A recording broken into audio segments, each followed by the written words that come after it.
Stel Hunters was announced at the Game Awards and the playtest is available now.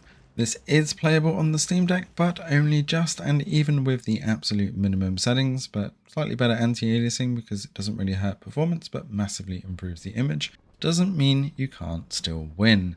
Although the frames per second on the Steam Deck do have a lot to be desired, this game definitely has a lot going for it as far as extraction shooters go, especially if you like mech warriors. But as long as you have a decent teammate, fortunately I was carried pretty well for this game, hence we won, considering my frame rate is pretty much sub 20 most of the time.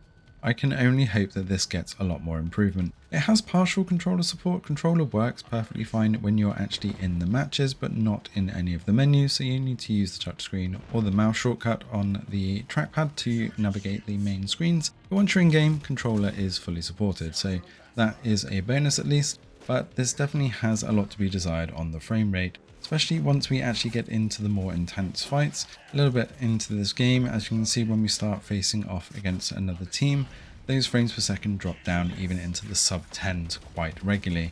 The graphics still look really good on the absolute minimum, and there is no upscaling in the game right now, so I think with this getting implementation of XeSS or even FSR3, hopefully FSR 3.1 or more when this actually drops fully, we should actually have a playable experience on the Steam Deck.